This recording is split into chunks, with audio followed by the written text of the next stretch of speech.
Hey everybody, just wanted to give you guys a peek at my 5-gallon shrimp tank. I have a light up there at the top. I do have to have the top of it covered. Was actually able to 3D print the cover. It's a Fluval V tank. Had to put a cover on top of it because these little guys, my Nerite snails, for some reason like to be out of the water, as you can see, more than they want to be in the water. So I had to put a top on it to keep them from climbing out. The first day I had them, all 5 of them were sitting on top of the tank crawling up the light poles. Oddly enough, who would have thought snails, Nerite snails that want to be out of the water. But anyways, so this is the tank. Got lots of plants, hornwort mostly, and then we've got Java moss. The Java moss is going to be down here in the corner on the bridge there. And then I've got a pleco. Pleco's right there. He is a clown pleco, so he's not going to get any bigger than what he's at now. And then we have my shrimp. So the shrimp, I've got a couple things in there right now that have attracted them so I could get video of them. We have the shrimp lollipop. That is the green stick that is in the substrate. As you can see, that kind of attracts them to the stick. It's called a shrimp kebab, basically. So you can see the shrimp in there. They are all yellowbacks, Neocaridina. And we have snowflakes, which we have added, which you can see is very popular. The snowflakes I recently got in Amazon. You can see that in the Amazon video that I made a couple days ago. They are called Snowflakes by Glass Garden. And basically it's a, it looks like a little, almost like a little pellet. And when you drop the pellet in, it just basically not disintegrates, but it basically opens up to almost look like snow. The shrimp absolutely love it, as you can see. They are chowing down on it. It's only been in there for about 3 minutes. So as you can see, it also gives me a close-up look of my shrimp, just to make sure that they don't have any diseases or anything going on. And then a bunch of them are over here. I put in another pellet. So it just gives me an idea of taking a look to see what's available. See what they're doing, they're up to, make sure they don't have any diseases or anything going on. And then it's the Fluval system. Basically runs itself. There's a filtration system up here behind that wall there. You can see the slats there. The shrimp are not big enough to get in there. And even if they are, there is a sponge filter on the other side. This is the pump chamber, which is right here. Pump basically runs from the bottom, goes up to the top, and then flows out.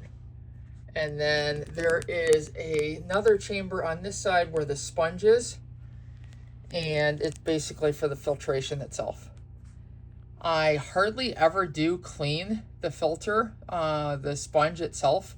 If I do, I usually use the RO water or the filtered water that I use to fill their tank. I never have done an actual water change except for once, and I've had the tank up and running for 2 years.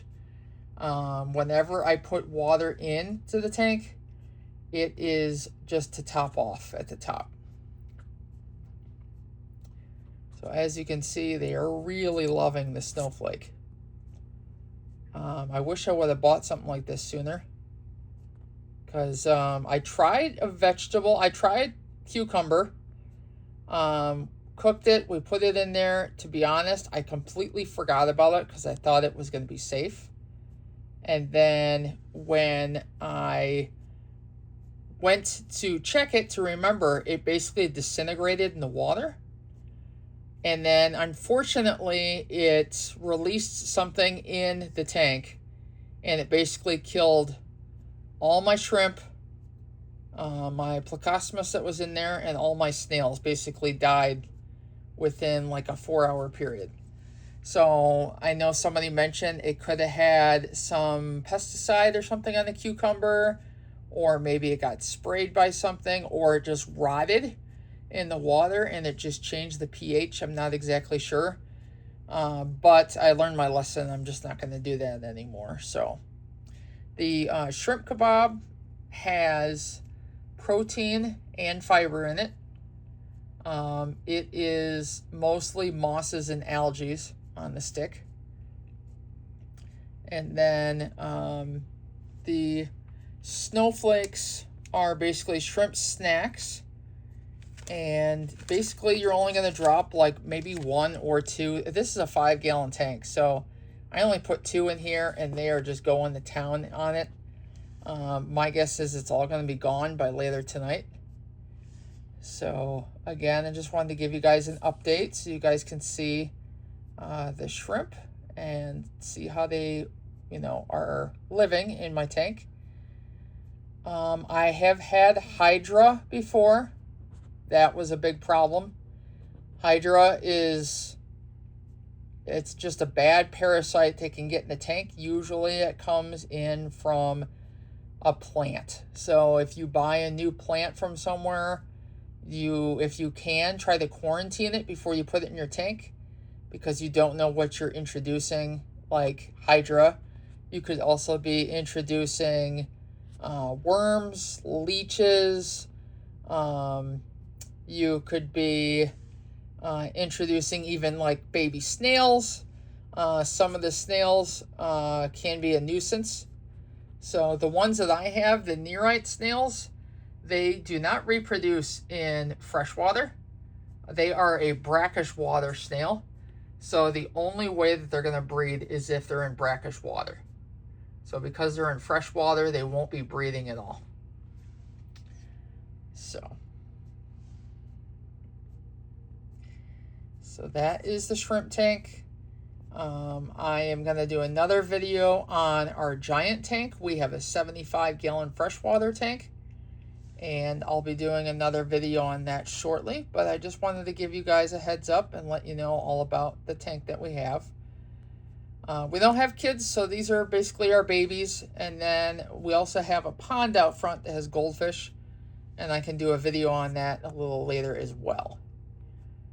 All right, I appreciate you guys watching the video. If you haven't already, you can subscribe and like the channel. We do videos on just about everything. So we have Amazon unboxing. We have sports card shows. I actually sell sports cards on Whatnot.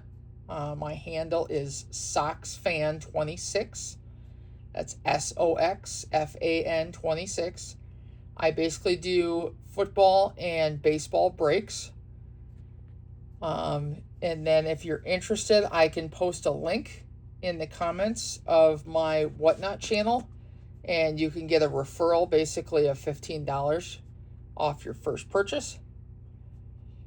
We also do videos where we are touring different locations across the Midwest, anywhere from theme parks to farms, drive-in movie theaters, basically unique places that people haven't been to or want to go to that want to get more information. So, again, I do appreciate you guys watching this video. And again, if you could like and subscribe, that does help the channel. And then just put in the comments or on my page if there's anything that you're looking for that you want us to do. We do have a few videos on Six Flags Great America, since that's our home park. There's a couple on Cedar Point, and then even on some of the zoos. All right. Thank you so much. You guys have a great day.